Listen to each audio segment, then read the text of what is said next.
Okay, welcome back everybody to our 6th Geometry-Topology summer school. Jesse is gonna continue with his lectures today on holomorphic curves in spheres. All right.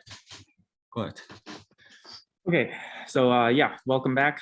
So we're in the middle of this lecture series consisting of 4 lectures. And so what I'm going to do today is finish off lecture 1 and then go on to what is officially lecture 2. So last time we discussed holonomy groups in general, and then in particular we focused on the case of G2 holonomy, and this required a digression into the theory of G2 structures on 7 manifolds, which in turn required us to discuss the octonions. Then we looked at some examples of 7 manifolds very briefly with G2 holonomy. So today, the first thing I want to talk about are the special submanifolds that arise in 7 manifolds with G2 structures. Okay, so more generally than just simply 7 manifolds with G2 holonomy, these are submanifolds that arise in 7 manifolds with G2 structures. Okay, so these submanifolds are known as associative threefolds and co-associative fourfolds. And this forms a lot of the motivation for the study of holomorphic curves and Lagrangians in the 6th sphere, for example. Okay, so let's just set some very, very general definitions just to set the stage. So let's let U be a smooth immersion. Everything in question is going to be smooth unless stated otherwise. And the dimension of the submanifold is K, where K is some number between 1 and n minus 1. So the immersion is said to be minimal if it's a critical point for the volume functional. So for all variations of U, you can look at the volume at time t, and what's required is that the derivative at time t equals 0 of the volume at time t equals 0 is 0. So an equivalent condition is that U has 0 mean curvature. And the condition that 0 has zero mean curvature can be written as a PDE system of n minus k, a second order PDE system of n minus k equations for functions of k variables. And so just from that information, you would know that the best understood cases are going to be when k equals 1. Those are the geodesics, because then your PDE system reduces to an ODE system. And also when k is n minus 1, that's the hypersurface case, because then your PDE system reduces to a single PDE. Okay, and so you can use the theory of just scalar PDEs to study the hypersurface case. And certainly in the last decade, there have been just tremendous advances in our understanding of minimal hypersurfaces. However, the intermediate dimensions, when k is between 2 and n minus 2, there's really no systematic theory of these things, and there's really a lot more questions. There's just so much that we don't know in the intermediate dimension range. Now, a more specialized class of minimal submanifolds are those which are stable. Okay, so the stable minimal submanifolds are the ones which are volume minimizing to second order, not just first order. Right, so this is sort of from calculus, you know that if you have a minimum of a function, the first derivative has to be 0 and the second derivative has to be non-negative at the minimum. And an even stronger property, this is maybe sort of the most, one of the strongest minimization conditions you could impose, we'll say that U is homologically volume minimizing if for every compact domain, here I'm identifying sigma with its image, if for every compact domain K in sigma, the volume of K is less than or equal to the volume of any competitor, K tilde, where the competitors are those which have the same boundary as K and are homologous to K. Okay, so being homologically volume minimizing is an extremely strong, volume minimization condition. It certainly implies stable, which in turn implies minimal. And so you would think that sort of having such a strong condition would mean that we would understand this class of submanifolds very well. But in fact, this class as a whole is still, in a sense, rather mysterious. So you might ask, how would you construct examples of these things? And as I mentioned, that there's really no systematic way of doing this. And certainly for a long time, really the only large class of homologically volume minimizing submanifolds that were known were the complex submanifolds of Cn. For many decades, that was sort of the really only large class that we had. So one of the insights in this subject was made by Harvey and Lawson. And what they did was they looked at the proof that complex submanifolds are homologically volume minimizing. And they looked at this proof and they realized that very little was actually used in the proof. And they sort of did the classic trick of turning the proof into a definition. And the definition they came up with was that of a calibration. So let's say you have a Riemannian N manifold. A calibration on M is a K form. Okay, K is not M, is not N. It's a K form that is closed and has comass 1. Okay, comass 1 means that for all K planes V, alpha restricted to V is at most the volume form of V. Okay, an equivalent condition is that alpha of E1 through EK is at most 1 for all oriented orthonormal collections of K vectors, I guess. And one more piece of terminology, an oriented K-dimensional submanifold, sigma, is said to be calibrated by alpha if alpha restricted to sigma is the volume form of sigma. Okay, notice that the dimension of sigma, which is K, is the same as the degree of alpha, right? So if you have a K form alpha, that's a calibration, it can only calibrate K-dimensional submanifolds. Let's just make sure we're clear on that point. And okay, so what's the point of these words? The point is this is something called the fundamental theorem of calibrations. If you have a Riemannian N manifold M, and you have a K form alpha, that's a calibration. And let's suppose also you have a submanifold of dimension K, which is oriented. Then if sigma is calibrated by alpha, then in fact, sigma is homologically volume minimizing. Okay, so calibrated submanifolds give you examples of homologically volume minimizing submanifolds, and this explains their tremendous importance to the study of minimal submanifold theory. Okay, so if you haven't seen the proof of this theorem, it's a wonderful thing. It's sort of essentially a one-line argument. It's a very beautiful one-line argument. I'm omitting certain maybe technical aspects about what does it mean to be a compact smooth domain, and does everything make sense? Does everything make sense in the sense of currents? But roughly speaking, the way it goes is this: let's let K be a compact smooth domain in sigma, and let's let K tilde be any competitor. So it's homologous to K and has the same boundary as K. So the volume of K by definition is this integral, okay, of the volume form. But since sigma is calibrated by alpha, that's the same as this integral, the integral over the integral of alpha. But since alpha is closed and K is homologous to K tilde, you can use Stokes' theorem and replace K with K tilde. But since alpha has comass 1, this integral is at most the integral of the volume of K tilde on K tilde, and that's literally, by definition, the volume of K tilde. Okay, so this shows that calibrated submanifolds are homologically volume minimizing. Okay, modulo certain details, I guess. Okay, so this being the case, it would be great to have examples of calibrated submanifolds. And in particular, for that to happen, we need examples of calibrations. Okay, so in their paper in 1982, Harvey and Lawson gave 5 examples, or really 5 families of calibrations. So the first one was already known. These are the Kähler calibrations. Okay, so you take omega as your Kähler 2 form, your standard 2 form on Cn, which is R2n. And if you wedge it with itself k times and normalize it by dividing by k factorial, you get these 2k forms, and all of these are calibrations. The calibrated submanifolds for these forms are precisely the complex submanifolds of complex dimension k. Okay. And so this was, in a sense, already known. This was maybe the motivating example. And but they went further and gave more interesting examples. So also in CN, they discovered the special Lagrangian calibrations. There's a 1-parameter family of these things parametrized by theta, called the phase. Theta lives in the circle. And so here they are. This is a family of calibrations, and the calibrated submanifolds are known as special Lagrangians of phase theta, right, where theta is a constant. Notice that these are half-dimensional. Okay, so the dimension of a special Lagrangian is n, right? These are, and true to their name, special Lagrangians, one can check, are in fact examples of Lagrangian submanifolds. Okay, but our interest is in G2 geometry. And Harvey and Lawson discovered that there are 2 very interesting calibrations in R7, where we're thinking of R7 as the imaginary octonions. We actually already met these in the previous talk. So one is the associative calibration. This is a 3-form given essentially by the cross product. And the other is a 4-form known as the coassociative calibration. And this is precisely the Hodge dual of phi 0.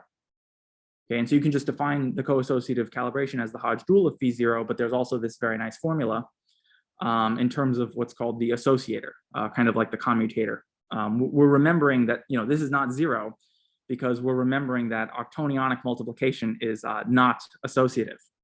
All right, so this is not identically 0 here. And finally, one more, which occurs in R8, and we're thinking of R8 as the just the full octonions with coordinates x0, x1 up to x7. Yeah, the Kähler calibration is defined like this. You can define it in terms of phi 0 and star phi 0. Okay, so all of these were defined at the moment in Euclidean space, and you might hope that maybe these extend more generally to manifolds with special holonomy. And in fact, they do. I'll mention this on the next slide. This was pointed out by Harvey and Lawson themselves. They pointed out that if there were to be such a thing as a 7-manifold with G2-holonomy, then you could define these calibrations here. And if there were such a thing as an 8-manifold with spin 7 holonomy, then you could have a notion of a Kähler calibration. At the time, it wasn't known whether 7 manifolds with G2 holonomy or 8 manifolds with spin 7 holonomy existed. And of course, now we know that they do. So here's the generalization of the previous slide. Manifolds with special holonomy carry natural, in fact, parallel calibrations. Right? So in the Kähler case, you have these Kähler calibrations. In the Calabi-Yau case, you have not just the Kähler calibrations, but also these special Lagrangian ones. And in the hyper-Kähler case, you have, well, the Calabi-Yau ones, and also appeared later, the so-called Bryant-Harvey calibrations. In these 3 lines, I'm using a certain fact, which maybe I should have made more clear. There are inclusions between these 3 groups. And because of these inclusions, it follows in particular that every hyper-Kähler manifold is Calabi-Yau, and every Calabi-Yau manifold is Kähler. Okay, so this sort of justifies this as above comment. I should remark that the Bryant-Harvey calibrations are quite interesting and don't appear to be well known, maybe because they appeared kind of after the Harvey-Lawson paper. The Bryant-Harvey paper is very, very interesting, and I think there's probably a lot more that can be said, but I don't think there have really, unless I'm mistaken, I have not seen any really in-depth studies of the Bryant-Harvey calibrations aside from their original paper, which I think was in the late 80s or early 90s. So I find this very mysterious, and I think there's a lot of interesting work that can be done here. In the quaternionic Kähler case, there's a 4-form, which I don't profess to understand very well, so I won't talk about it. But we're interested here in the G2 case, where we have the 3-form, which is the G2 structure itself, and its Hodge dual, which is a 4-form. Okay, these are in fact calibrations, provided that they are closed. So let me say that again. More precisely, if you have a G2 structure on a 7-manifold, then it automatically has comass 1. Where comass 1 is defined with respect to the induced metric. Recall that a G2 structure induces a Riemannian metric. Okay, and so being comass 1 is half the definition of being a calibration. So in particular, if phi is closed, then, well, then by definition, it is a calibration. So let's let M be a 7-manifold with a G2 structure, and the G2 structure is arbitrary. We're not assuming that it's closed or co-closed or torsion-free or anything. It's just a 7-manifold with a G2 structure.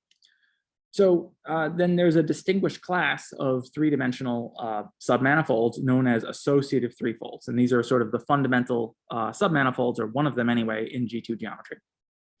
So an associative threefold is a 3-dimensional submanifold oriented such that this condition holds, such that sigma is calibrated by the 3-form. Okay, and this makes sense even if phi is not closed. An equivalent condition, which is sort of more geometric and maybe more intuitive, is that the tangent spaces of sigma are closed under the 7-dimensional cross product. So if V and W are tangent vectors to sigma, then so too is V cross W. So you can think of the tangent space to sigma as being spanned by V, W, and V cross W, where V and W are independent. And finally, at long last, an explanation for the term associative. This is why this is called an associative threefold, and why phi is called the associative 3-form. sigma being associative is equivalent to having a basis that associates. Okay, remember, we're thinking of the tangent spaces of M as a copy of the imaginary octonions, and in this sense, the octonionic product makes sense. Okay, and this maybe gives a geometric way of thinking about what it means to be associative, at least on the linear level. The idea is that if sigma is an associative in M, that means that the tangent spaces of sigma sit inside the tangent spaces of M in the same way that the imaginary quaternions sit inside the imaginary octonions. Okay, this is somehow the model case. This is the linear model for what's happening. Okay, so what are some examples of associative threefolds? These are maybe the first two examples that you'd learn. These already generate quite a number of explicit examples, if you like.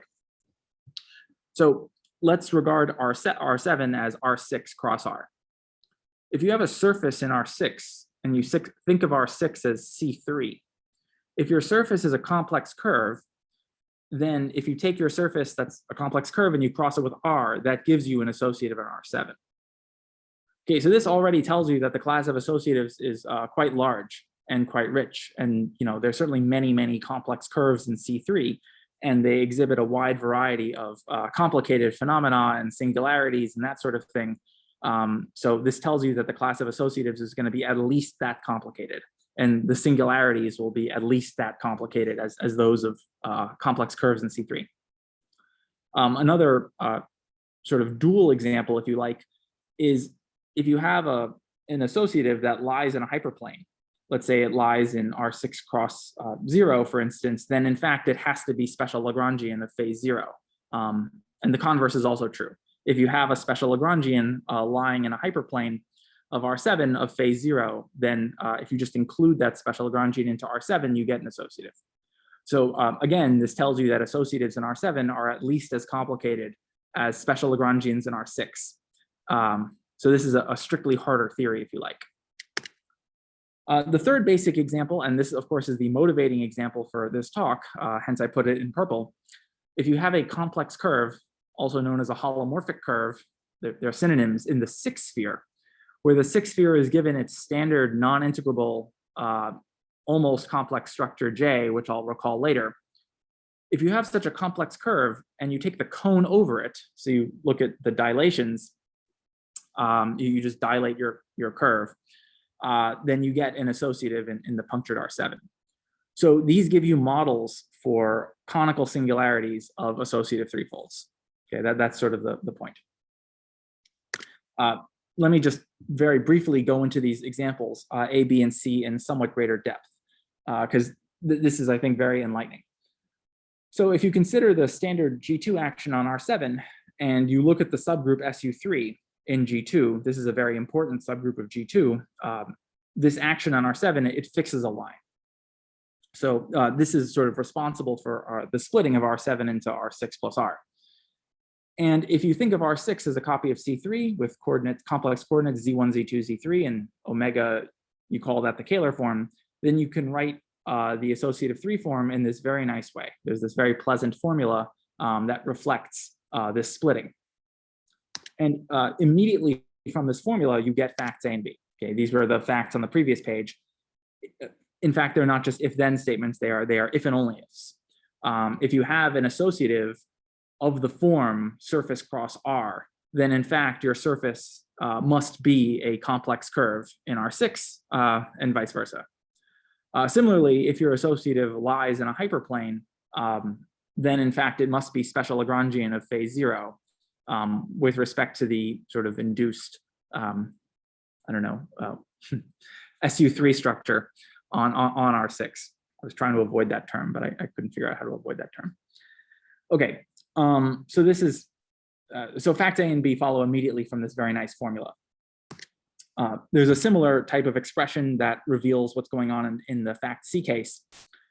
What I want to emphasize is that when you look at the G2 action on R7, it's an orthogonal action, so it preserves the spheres of a given radius. And in fact, the G2 action on S6 is transitive, and the stabilizer of a unit vector is SU3. And so this tells you that S6 can be exhibited as the homogeneous space G2 mod SU3. And secretly, this is the perspective on S6 that I'm going to be using throughout this talk and throughout the rest of these talks, though I maybe won't emphasize this as much as I should. The point is, though, that you can think of R7, a punctured R7, by means of polar coordinates. Okay, you let R be the radial coordinate. And if you express the associative 3 form in polar coordinates, if you will, then again, you get this very nice expression where omega is a certain non-degenerate 2 form that I'll explain later on the 6th sphere, and upsilon is some complex volume form on the 6th sphere. I will make this clear later. But the point is that directly from this fact, you learn that, if you have an associative in R7 and it's a cone, then the link of that cone must be a complex curve, also known as a holomorphic curve in the 6th sphere, and conversely. So holomorphic curves in S6 are precisely the singularity models for associative cones, conical singularities, if you like. Okay, let me say a few more things just to give some intuition for the geometry of associative threefolds. So one thing that I should point out is that not every 3-plane in R7 is associative. It's not sort of so surprising. Not every 2-plane in R2n is a complex line. And so you might ask, well, how many associative 3-planes are there? Well, the set of all 3 planes in R7 is a 12 manifold, and the set of associative 3 planes has codimension 4. This is an 8. The Grassmannian of associative 3 planes is an 8 manifold sitting inside the full Grassmannian. So this Grassmannian of associative 3 planes is G2 mod SO4. And so in the previous slides, I sort of emphasized the role of SU3 in the theory, but frankly, when you study associative threefolds, by far the most important subgroup you need to think about is SO4. There's a maximal SO4 sitting inside G2, and every single study on associative threefolds somehow, one way or another, is using this geometry of the group SO4 acting on R7 by means of its inclusion in G2. Okay, I'll just leave this as a mysterious comment for now.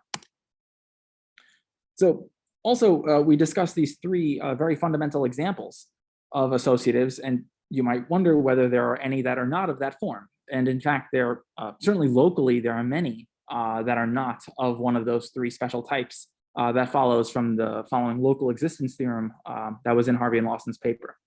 If you have any real analytic surface in R7, then there's a locally unique real analytic associative threefold that contains your surface. So if you have a real analytic surface, you can always thicken it uniquely, in a sense, to an associative threefold.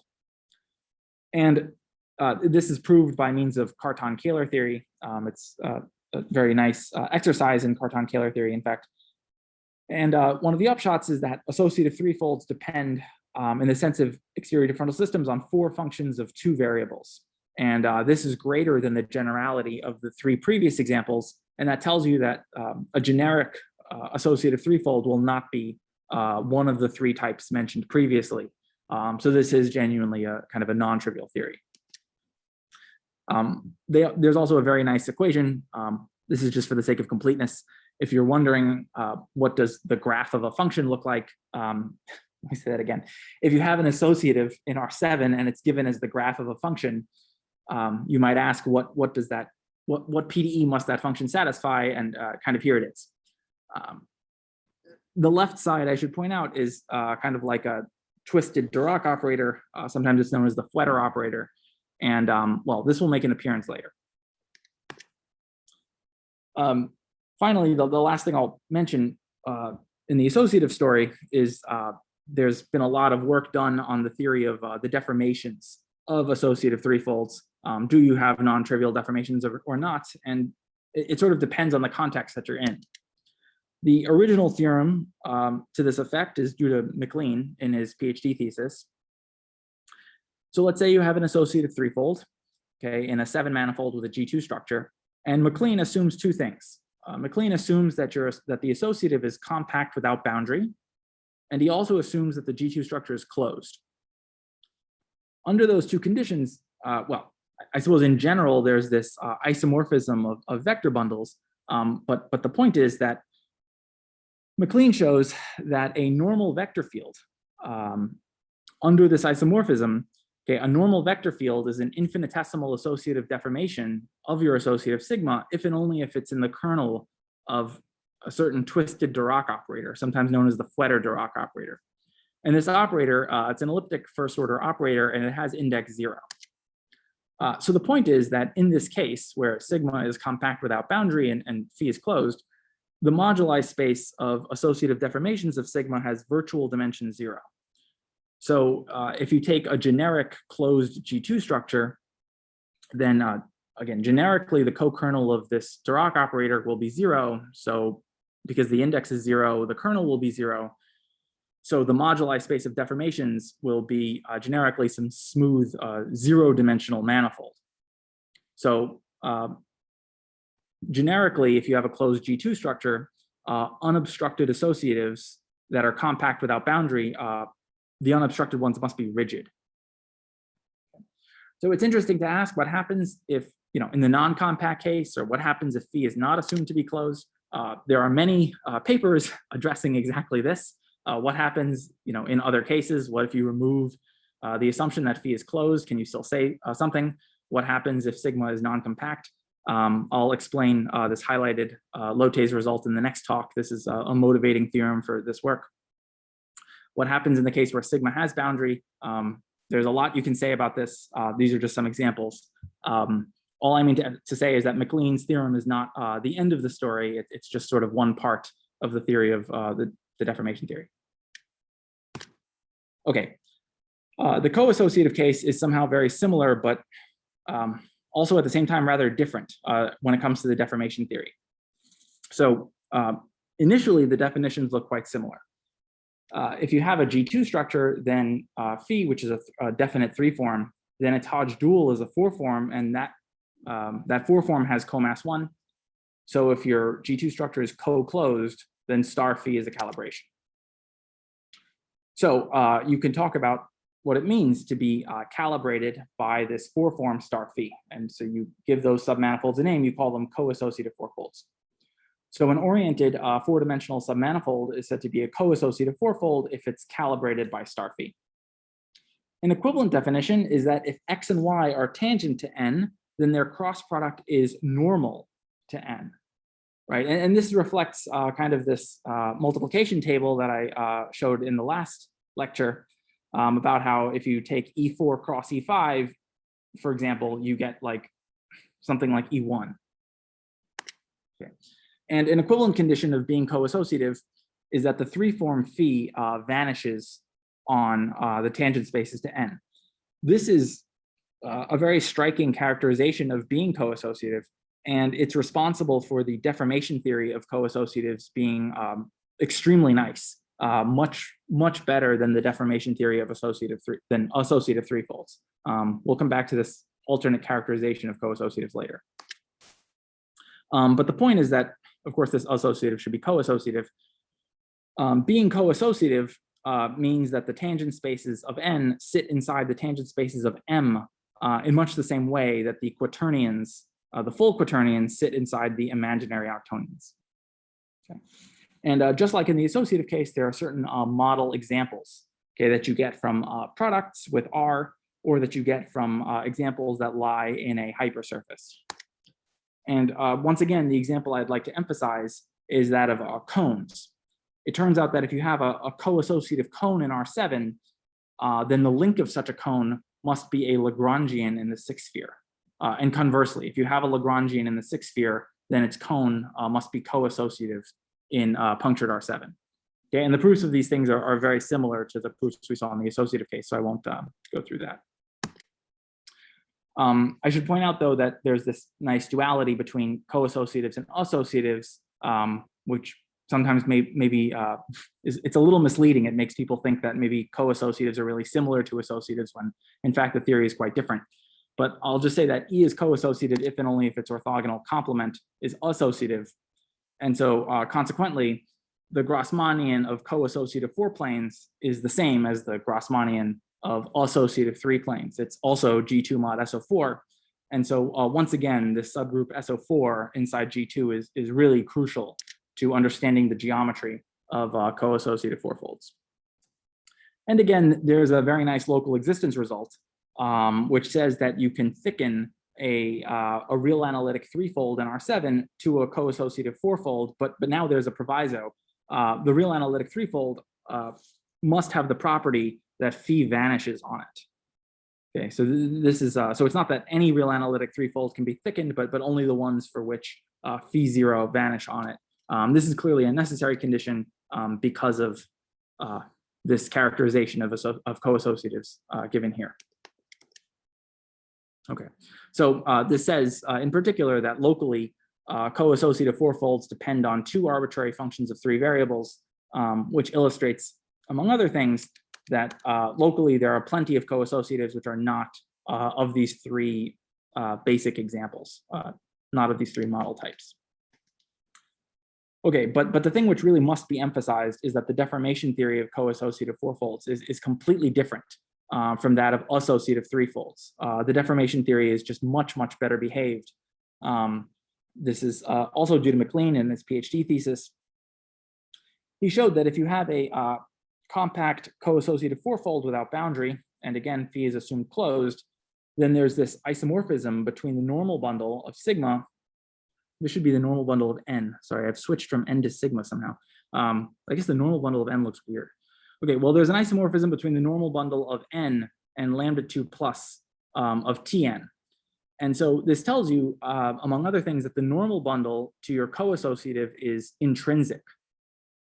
Okay, and under this isomorphism, a normal vector field is an infinitesimal coassociative deformation if and only if it's a harmonic self-dual two-form. And from this, McLean shows that the moduli space of coassociatives isotopic to a given one is always a smooth manifold. Okay, and the dimension of that manifold is determined, it's just B2 plus of n. So there's this really simple topological formula for this dimension. This is really kind of like the best thing you could possibly hope for. So the moral is that the moduli space of coassociative deformations of n, assuming n is compact without boundary and phi is closed, this moduli space is unobstructed and it's a smooth manifold.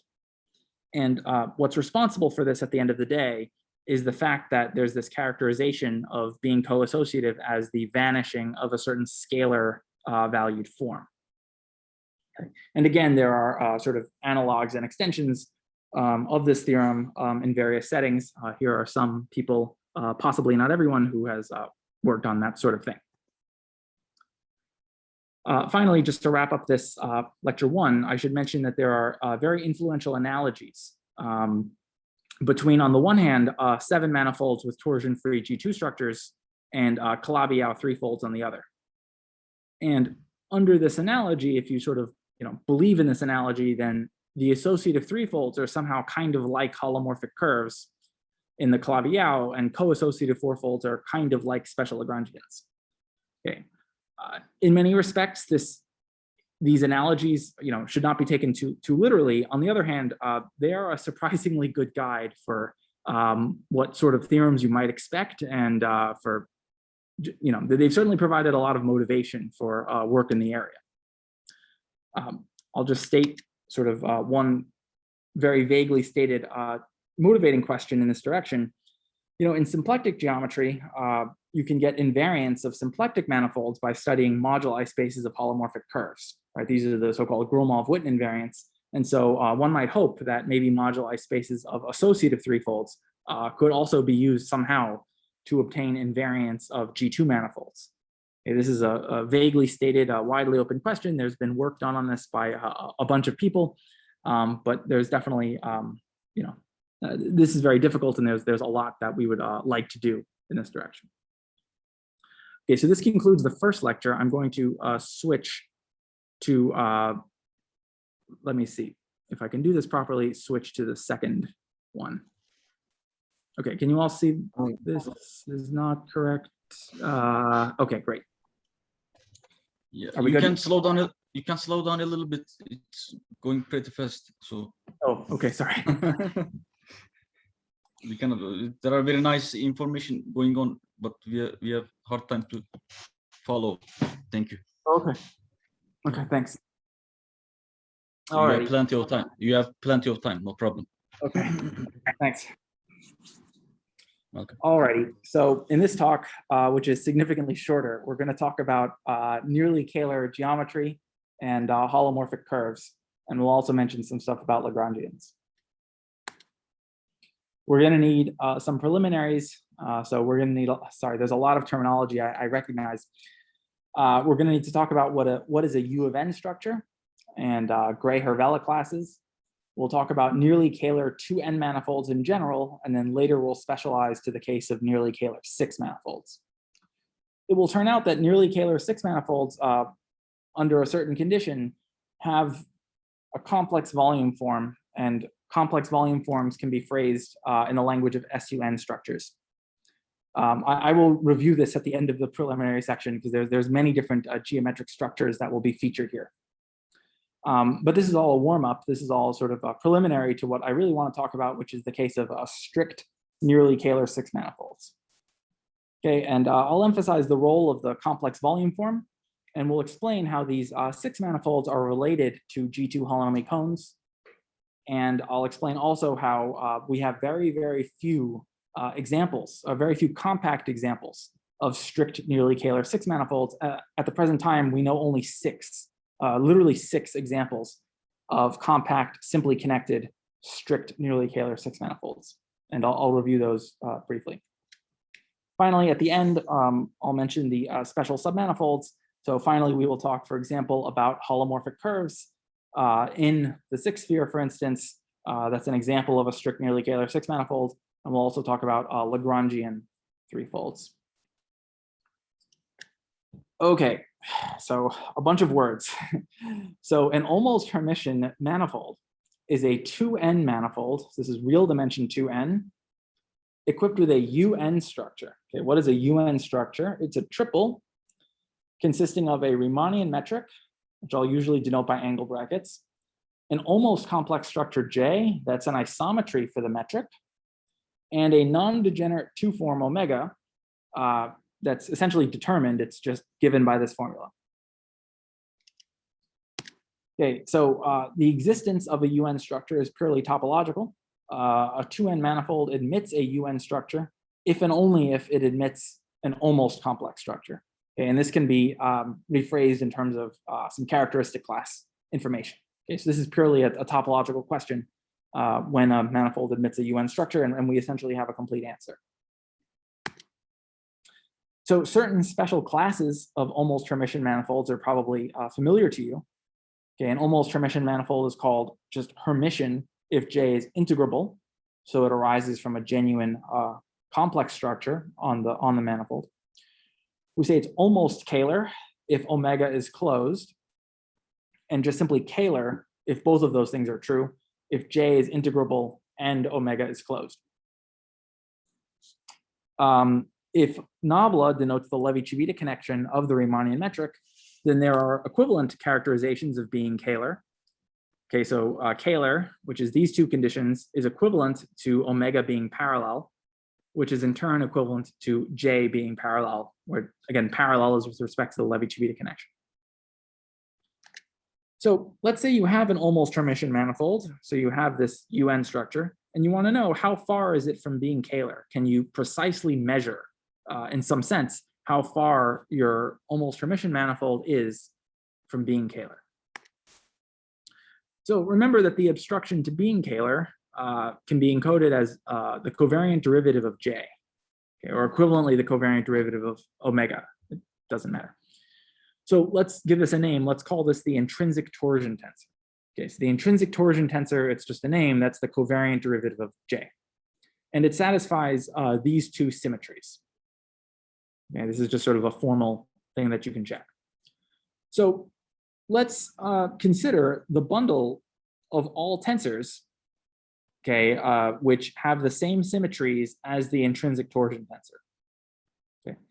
Now, there's a UN action on, you can think of each tangent space to M as a U of N representation, and that gives this, T star M, tensor T star M, tensor TM. Each of these fibers has the structure of a UN representation, and these conditions are UN invariant. So it makes sense to ask, how does this each fiber of this bundle decompose under the UN action? Okay, so this was done by Gray and Hervella.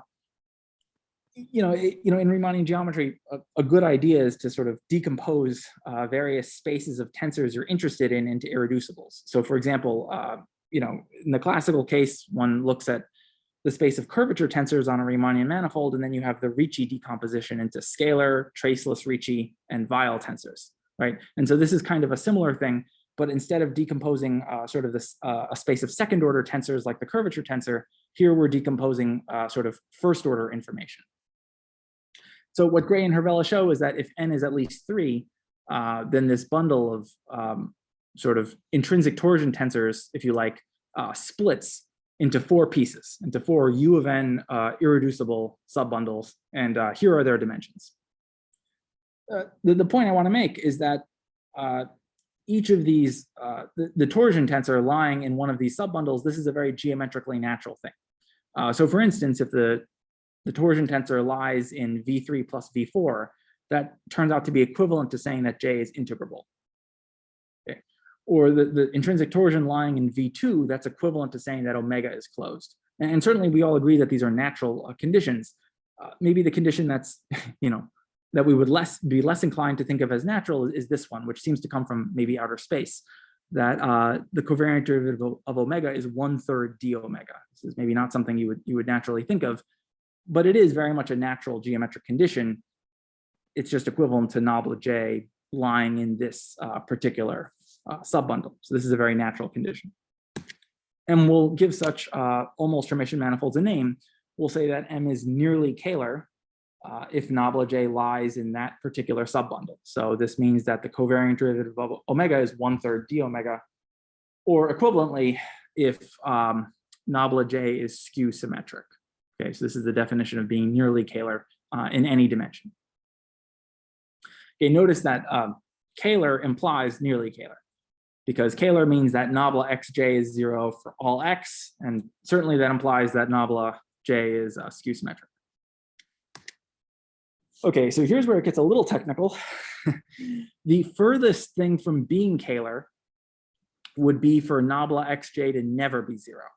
Okay, so we'll say that such Nearly-Kähler manifolds are strict. Okay, so a Nearly-Kähler 2n manifold will be called strict if nabla xj is never 0, except when x is itself 0.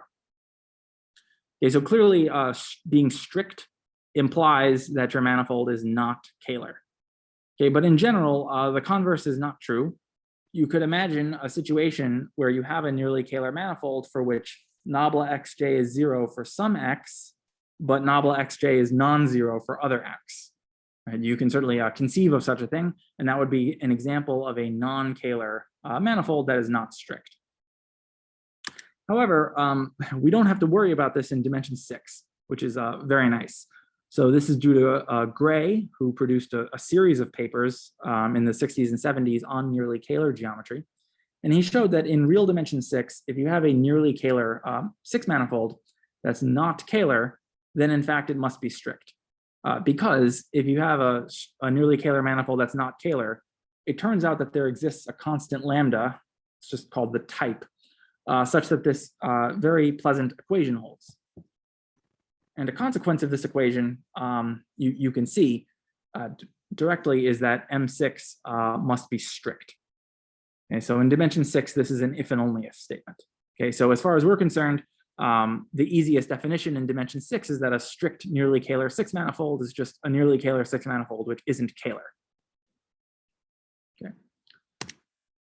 Okay, we need one more piece of terminology. So it sometimes happens that your almost-Hermitian manifold has an additional piece of data. I'll give an example of 2 examples of this, but sometimes it happens that your almost-Hermitian manifold comes with a choice of a complex volume form. Okay, so a complex volume form is a necessarily non-vanishing N0 form. Okay, here N0 is with respect to J, and we require that upsilon wedge upsilon bar is the volume form up to some normalizing constant. Okay, so this quadruple of data consisting of the metric, J, omega, and the complex volume form upsilon, those four pieces of data together are called an SUN structure. Now, where would this ever show up in nature? One place this shows up, maybe the most prominent place in which this shows up, is in the theory of Calabi-Yau manifolds. Okay, so we say that an SUN structure, remember that's just the almost-Hermitian structure with the complex volume form, such a thing is called Calabi-Yau if your UN structure is Kähler and your complex volume form upsilon is parallel. Okay, in this case, the holonomy of the metric is contained in SUN. And the converse is true in a certain sense. If you have a metric on an even dimensional manifold with holonomy contained in SUN, then in fact, G underlies a Calabi-Yau SUN structure. So you can kind of complete G to this quadruple, which satisfy these properties. Okay, but I have to emphasize that the choice of a complex volume form is just that. It is a choice. It is an extra piece of data. It's not itself part of the UN structure. Okay, this will be related to Nearly-Kähler geometry in a minute.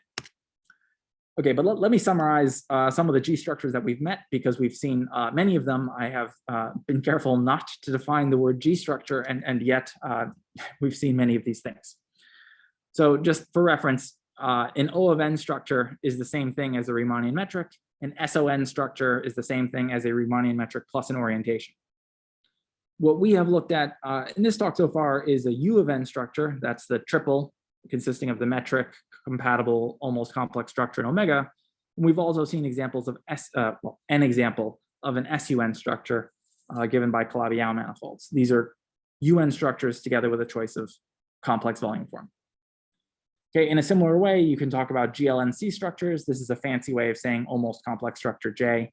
Then you can talk about SP2NR structures.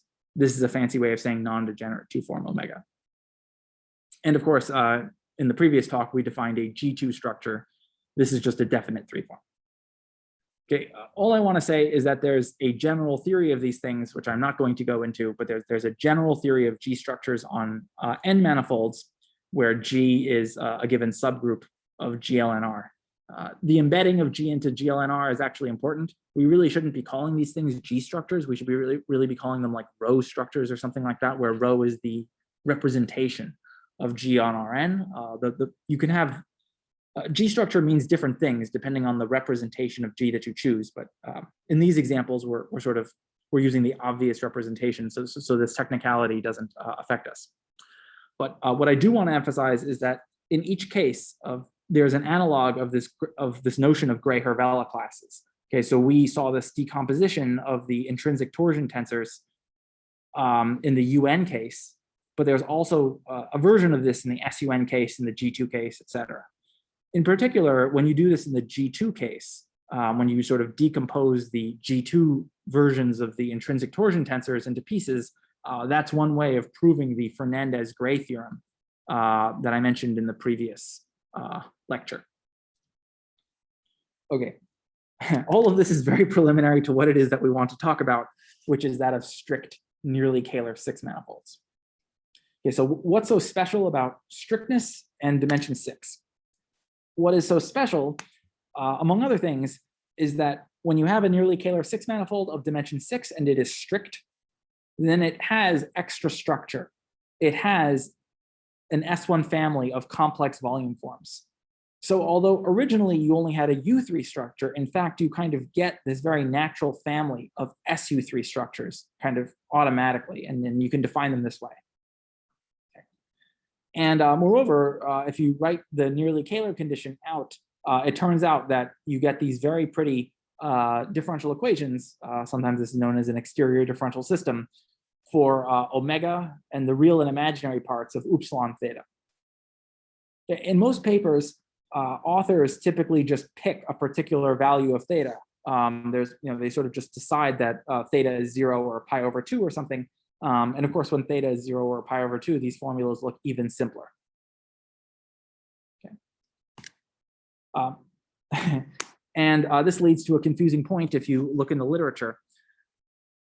Recently, it's become very common to use the term Nearly-Kähler 6 manifold to mean something much more complicated. Many authors use the word Nearly-Kähler 6 manifold to mean a strict Nearly-Kähler 6 manifold with a choice of upsilon theta and scaled to have lambda to be 1. Okay, that's a standard terminology. So you just have to be careful when you read papers about this sort of thing, but I'll generally say what it is that I mean exactly. Now, earlier in the talk, I mentioned that there were these relationships between SU3 and G2. Okay, we saw that if you look at the G2 action on R7, then there's a subgroup, a very important SU3 subgroup of G2, which fixes a line. And because of the relationship between SU3 in dimension 6 and G2 in dimension 7, one might hope that there's some relationship between these things and G2 geometry, and in fact there is. So remember that if you have a Riemannian manifold M, its metric cone is R plus cross M. So this is 1 dimension higher, but instead of giving it the product metric, you give it this warped product metric.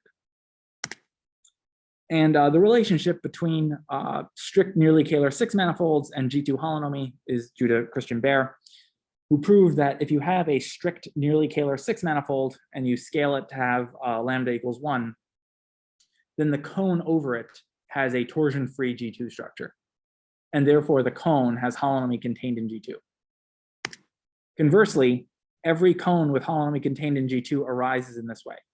If you have a 7-dimensional cone with holonomy contained in G2, by Fernandez-Gray, that's the same thing as having a torsion-free G2 structure, then in fact, the link of a cone just refers to M, the cross-section, then the link admits a strict Nearly-Kähler structure with lambda equals 1.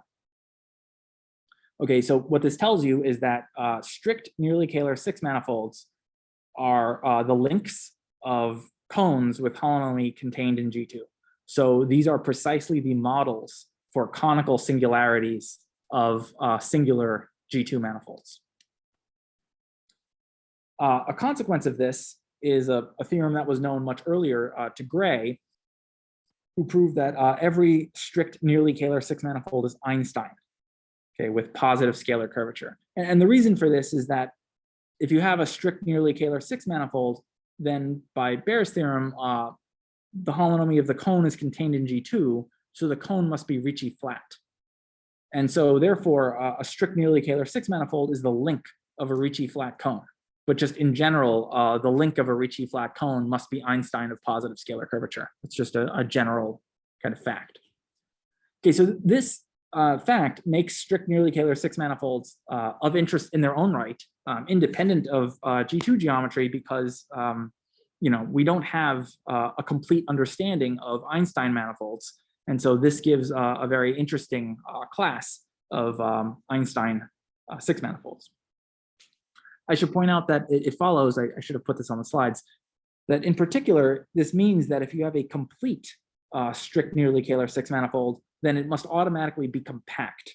Okay, a complete example must be compact by Benet-Myers. Here's a sketch of Baer's correspondence. It's, I'm not going to go into details, but here's roughly how it goes. If you have a strict Nearly-Kähler 6 manifold with lambda equals 1, then you can define this 3 form on the cone here and this 4 form psi on the cone like so. Okay, here we've chosen a particular complex volume form. We've chosen the one with theta equals 0. And then just straightforward linear algebra, just write everything in terms of a frame, an adapted frame. You can show that phi is a G2 structure. And in fact, this 4 form is the Hodge dual of phi.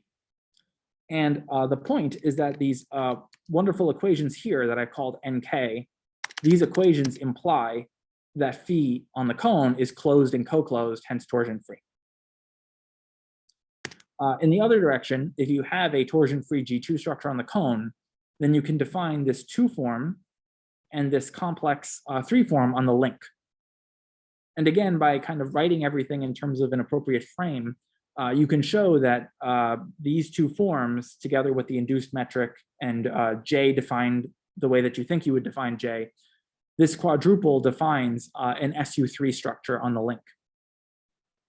And it turns out that the torsion-free condition, right, that phi is closed and co-closed, that's some differential equations. that implies, for example, that d omega is 3 times the real part of upsilon 0.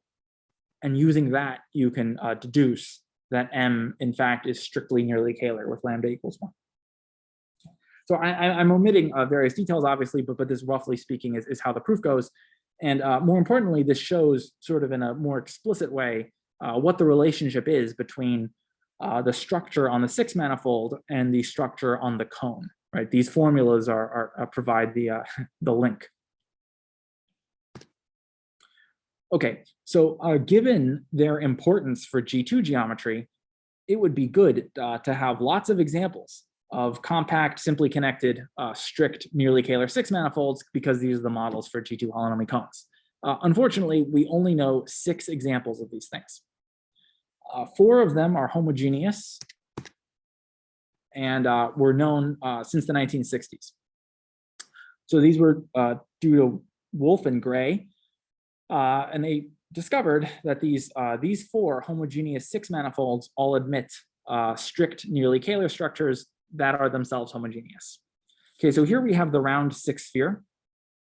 Here we have CP3, but remember, the J on CP3 comes from a strict Nearly-Kähler structure. So we're not using the Fubini-Studi metric on CP3. This is some sort of other metric and non-integrable complex structure on CP3.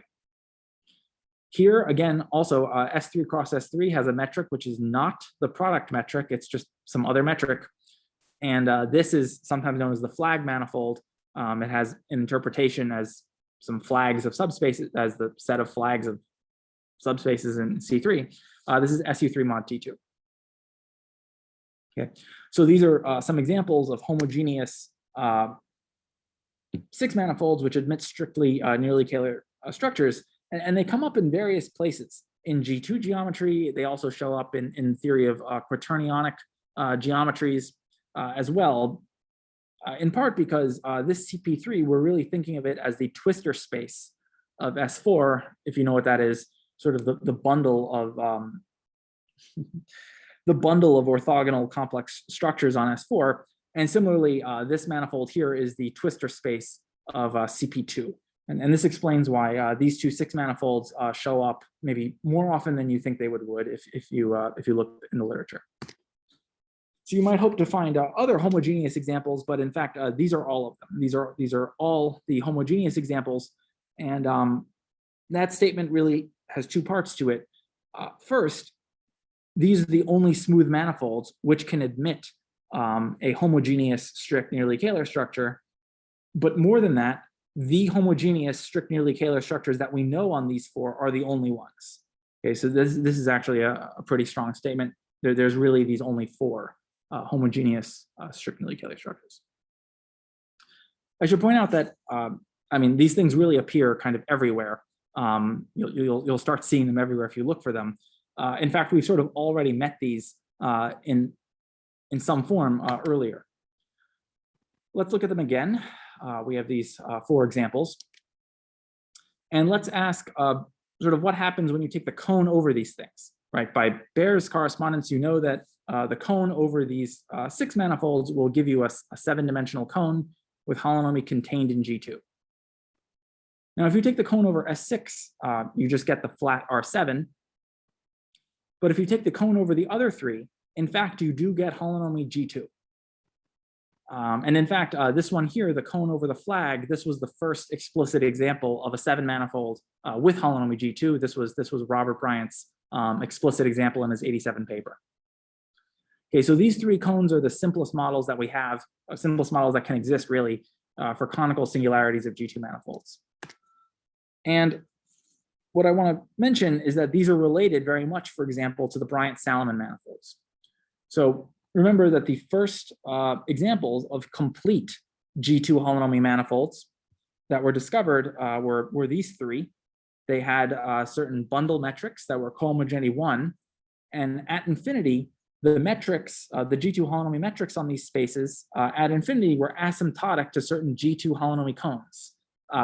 Which G2 holonomy cones? Well, this one is asymptotic at infinity to this cone here, and this one to this one, and this one to this one. And again, you kind of secretly see how the twistor space of S4 being CP3 and the twistor space of CP2 being the flag is sort of kind of, you can kind of see that in the geometry of what's going on here. So it is in this sense that we've sort of already seen these cones. We sort of saw them at infinity, if you like, in the previous lecture. Okay, so it turns out that two more examples of compact strict Nearly-Kähler six manifolds are known. These were discovered recently by Foscolo and Haskins. They were discovered by means of cohomogeneity 1 techniques. And there's sort of a bit of a story here. So in 2008, there was work by these folks here, and they studied hypersurfaces in Nearly-Kähler six manifolds. And they discovered many things, but one thing I want to highlight is that they showed in particular that if you have a compact Sasaki-Einstein 5 manifold, and you take the sine cone over it, so it's like a warped product with R, then the six manifold you get is a singular, so a singular Nearly-Kähler, well, I can call it a manifold, but a singular Nearly-Kähler six-dimensional space. And so this kind of suggests that maybe if you somehow desingularize this thing, maybe you could somehow get a smooth, compact, strict Nearly-Kähler six manifold. That kind of is what this hints at. Also, in 2012, Podesta and Spiro studied strict Nearly-Kähler six manifolds that were cohomogeneity 1. So they didn't show that they existed, but they showed that if they existed, then their geometry in a sense is pretty restricted, in the sense that if there were a compact cohomogeneity 1 Nearly-Kähler six manifold, then the group action, the acting Lie group has to be SU2 cross SU2. The principal orbits, these are dimension 5. These are 5-dimensional orbits, hypersurfaces inside the Nearly-Kähler six manifold. They have to be diffeomorphic to S2 cross S3. And the manifold itself can only be one of these, can only be diffeomorphic to one of these four examples. These are the only possibilities for the sort of smooth structure, for the smooth topology of the example. So these two results were very important inputs, and they played a significant role in the theory, in the results of Foscolo and Haskins, who used this information crucially to construct cohomogeneity 1 Nearly-Kähler structures on the sixth sphere and on S3 cross S3. Okay, so these are examples 5 and 6, if you like, of compact, strict, simply connected Nearly-Kähler six manifolds. Okay, so these are, of course, not the standard. This is not the round metric on S6. This is something else, and this is some strange metric on S3 across S3. And Foscolo and Haskins conjecture that their examples are the only such ones, and they present some numerical evidence for their conjecture. By the only such ones, I mean the only cohomogeneity 1 examples, obviously. So if you're not satisfied with cohomogeneity 1, then of course you look for cohomogeneity 2 and higher cohomogeneity examples. There was a little bit of work done by myself on this question in the cohomogeneity 2 setting. What I was able to show was that if there were to exist a compact, strict Nearly-Kähler six manifold of cohomogeneity 2, then the acting Lie group must be a finite quotient of SU2 cross S1, and the principal orbits would therefore have to be diffeomorphic to finite quotients of S3 cross S1. So this, in a sense, is a partial analog of the result of Podesta and Spiro, but in the cohomogeneity 2 setting. Moreover, at least locally, cohomogeneity 2 Nearly-Kähler structures do exist in abundance. They depend on two functions of one variable in the sense of exterior differential systems. Okay, so on small open sets, there are plenty of these things, but of course the question is whether they exist globally on compact manifolds. That's still very much an open question. There's also been some work on the toric case. There's some work by Morianu and Nagy, and building on that, some further work by Cal Dixon. And what those folks considered was sort of strict Nearly-Kähler six manifolds that are toric, excuse me. So the automorphism group of the six manifold contains a 3 torus.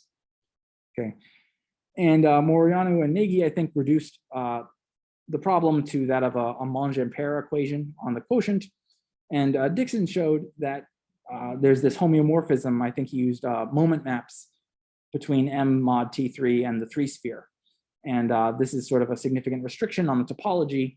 And he was able to show that the T3 action, in fact, has to be free, aside from a finite number of orbits. And apparently that finite number has to be at least 4. It's a very interesting result. Anyway, so these are the settings. These are the manifolds in which I want to study holomorphic curves and Lagrangian threefolds. Okay. Well, we can't seem to agree on the word for these submanifolds. I'm not sure why we have 4 words for the same thing, but here we are. So in general, if you have an almost Hermitian 2n manifold, an immersed oriented surface, so a submanifold of dimension 2 is called a holomorphic curve or a pseudo-holomorphic curve or complex curve or almost complex curve. These are all synonyms if the tangent spaces are J invariant. Okay. An equivalent condition is that omega restricts to sigma to be the volume form of sigma. Notice that if omega is closed, so in other words, if your almost Hermitian structure is almost Kähler, then omega is a calibration, because omega always has comass 1.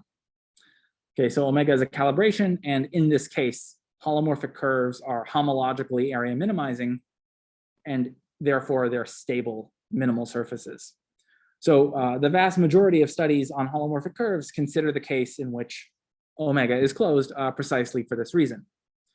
However, one could imagine that there might be settings in which omega is not closed, and yet, for some magical reason, it may be the case that holomorphic curves are nevertheless minimal surfaces, and this in fact does happen sometimes. For instance, suppose M is a strict Nearly-Kähler 2n manifold, then omega is not closed, and J is not integral. And it would seem maybe silly or weird to look at holomorphic curves in that case. But in fact, I really only know about the dimension 6 case, so that's what I'll comment on. If M is a strict Nearly-Kähler 6 manifold, and you scale it to have lambda equals 1, and you have an immersed oriented surface sigma in M, then in fact, sigma is a holomorphic curve if and only if its cone is an associative threefold in the cone over M. Okay, so this is a generalization of the fact I mentioned earlier in the talk about how holomorphic curves in S6 are the links of associative cones in R7. This is the generalization of this to holomorphic curves in strict Nearly-Kähler 6 manifolds. Okay, so S6 is a particular example, as we now know. Okay, and so the proof of this is just sort of directly from these formulas that I mentioned earlier. So the corollary is that if M is a strict Nearly-Kähler 6 manifold, then every holomorphic curve in M is a minimal surface. And this is despite the fact that holomorphic curves in M are not calibrated submanifolds, because again, omega is not closed in this case. It is nevertheless the case that holomorphic curves are minimal surfaces because they are the links of volume minimizing cones. Okay, that's why the corollary follows. Okay, if sigma is a holomorphic curve, then its cone is associative. Therefore, the cone is homologically volume minimizing, and that implies that the link must be minimal. Okay. There are many studies on holomorphic curves in strict Nearly-Kähler 6 manifolds. Most of them focus on the case of the 6 sphere. I'm going to give a long but incomplete list. So hopefully no one watching this talk is someone who has done work on this, and I don't mention them. I cannot mention everyone. I apologize to anyone who may be watching whose work is omitted. But in the round 6 sphere, there was a really striking theorem of Robert Bryant, who showed that every closed Riemann surface admits a conformal branched immersion into S6 as a holomorphic curve. Yeah, I'll talk about this more in the next lecture, since Bryant's paper is a very fundamental input into my own work. But I mean, suffice it to say that this is a really striking theorem. And Roland, in his UChicago PhD thesis, improved branched immersion to embedding. So this shows that there really are, just, I mean, it's amazing just how many holomorphic curves in S6 there are. Just embedded ones, right? I mean, of every genus and every conformal class occurs. It's truly amazing. I believe, by the way, that the case of open Riemann surfaces is still an open question. I believe we don't know at the moment whether every open Riemann surface admits a conformal branched immersion to S6 as a holomorphic curve, but I expect, or I suspect that the technology for that has been developed and that it's possible that we might see a resolution of that question in the next few years. But this is speculation. Sekigawa in the 80s showed that if the Gauss curvature of a holomorphic curve in S6 is constant, then there are only 3 possible constants. Gauss curvature 1 corresponds to the totally geodesic S2. Gauss curvature 0 corresponds to a certain flat torus known as the equilateral torus. And Gauss curvature 1/6 corresponds to a 2-sphere known as the Boruvka sphere. And it's basically an analog of the Veronese surface in S4. I'll talk more about this k equals 1/6 case in the next talk. The Boruvka sphere is a very important example of a constant Gauss curvature. Well, it's really the simplest example other than the totally geodesic S2. The Boruvka sphere is the simplest example of a holomorphic curve in the 6th sphere. We'll talk about this next time. Sekigawa also gave some rigidity theorems by means of various curvature pinching assumptions. These were then extended and sharpened and improved by these folks here, who also did some other things. There are also now many examples. So Agiri in the 80s classified the S1 invariant holomorphic 2 spheres. Hashimoto gave some very nice explicit examples of 1-parameter deformations, if you want to kind of visually kind of see, so to speak, holomorphic curves warping into other ones. Kong, Turing, and Wang, among other people I'm forgetting, used integrable systems to study holomorphic curves. And now the techniques of integrable systems are a very popular method for studying holomorphic curves in S6. Unfortunately, I don't know any integrable systems, so I can't comment on this. And Jason Lotte was able to construct some very explicit examples of S1 invariant holomorphic tori in the 6th sphere. And his interest was exactly in the fact that the cones over such things would be associative cones in R7. More work. So Bolton, Vranken, and Woodward showed that if you have a holomorphic curve in S6, then it can only be full in an S2, in a totally geodesic S2, S5, or S6. Okay, full means lies in that totally geodesic K sphere, but doesn't lie in a lower one, I guess.